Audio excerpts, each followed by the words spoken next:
Olá, sou Marcelo Domingues. Adão, quando aceitou o fruto proibido oferecido por Eva, desobedeceu a ordem feita por Deus. E o final da história, você sabe qual foi. Você já chorou hoje? Então você sabe qual foi o final da história. Você já perdeu alguém querido? Então você sabe qual foi o final dessa história.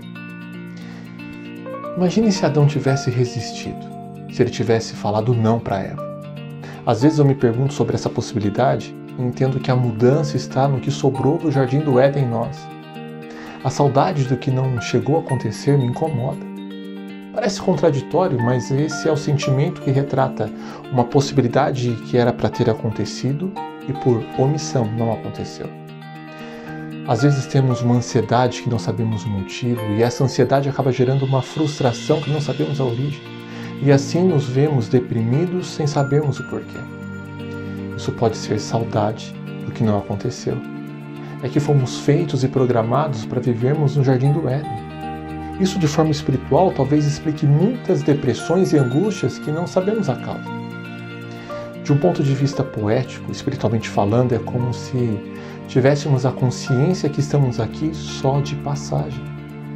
Então a nossa carne alicerçada apenas no que é palpável trava duelos com a nossa fé, a qual tenho esperança que um dia retornaremos para onde nunca deveríamos ter saído. Essa guerra espiritual em nossa alma vivente nos traz desgastes emocionais. Parece até que o remorso de Adão e Eva ainda nos alcança nos dias de hoje. Por falta de doutrina, fomos expulsos do paraíso. E hoje vivemos olhando para o céu, esperando aquela nuvem se formar do tamanho de uma mão. Ah, como eu espero esse momento de ver Jesus Cristo vindo nas nuvens. Quando Jesus aparecer em glória no céu, será o momento de voltarmos para a nossa verdadeira casa, como disse Roberto Spitaletti na música Estrangeiro. Sou viajante, com o pé na estrada, um visitante com hora marcada. Tudo para mim não é nada, eu não estou em casa. Estamos numa terra distante, sim. Espiritualmente somos estrangeiros por aqui. Quem se lembra do desenho animado Caverna do Dragão? Esse desenho estreou nos Estados Unidos em 1983, no Brasil em 1986. Não vou me apegar às simbologias do desenho. Ele apenas me veio à mente agora para ilustrar a nossa condição de forasteiros por aqui onde vivemos. Somos estrangeiros num mundo hostil. Eu era pré-adolescente na época em que essa série começou.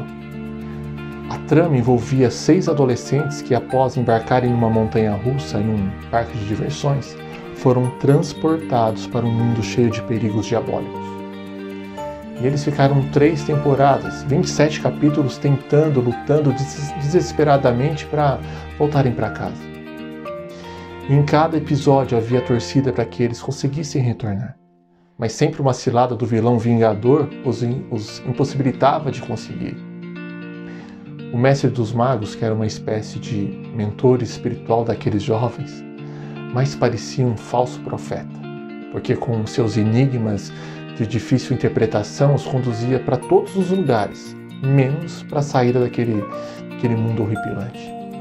Muitos até achavam que ele era o verdadeiro vilão da história. E assim chegou o dia do último capítulo, mas ele não aconteceu. Não aconteceu porque não chegou a ser gravado. Um desentendimento entre os roteiristas e os produtores quanto ao conteúdo que seria apresentado nesse último dia fez com que a série fosse finalizada sem o seu último capítulo. Imagine a frustração para todos que torciam para um final feliz daquela história. E foi meio traumatizante para muitas crianças e adolescentes, porque, como não existiu o último capítulo, foi como se os personagens não tivessem conseguido escapar de lá. Não conseguiram retornar para casa. E aqui estamos nós, vivendo num mundo que não é nosso, cheio de perigos e maldade. Só que tem uma diferença entre a ficção do desenho animado em questão e a nossa realidade em que vivemos. Temos um Deus verdadeiro, que deixou uma bússola, um GPS para nos orientar nesse mundo mau em que vivemos. A Bíblia Sagrada. A Bíblia Sagrada é o nosso guia para o céu. Daí você pode me falar, Marcelo, eu estou com um problema porque eu não estou ouvindo a voz de Deus direcionando os meus passos. Então eu te respondo com uma pergunta. Será que Deus está em silêncio? Ou é a sua Bíblia que anda muito fechada? Deus nunca se cala. É que às vezes Ele é muito sutil ao falar conosco e só vamos entender que era Ele tentando nos alertar quando já passou muito tempo. Às vezes tarde demais para se evitar um mal maior. Existem muitas formas de Deus falar com a gente, mas a correria dos nossos dias cada vez mais atribulados nos deixa surdos à sua voz. Ele respeita o nosso livre-arbítrio de não priorizarmos escutá-lo, mas, se for preciso, Deus aumentará o tom da sua voz. Daí, meu amigo, minha amiga, você é quem vai escolher a intensidade da dor até ouvi-lo.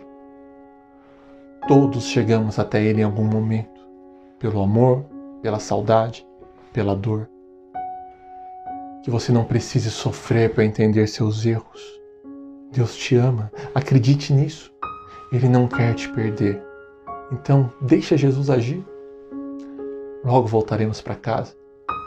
Que Deus o abençoe.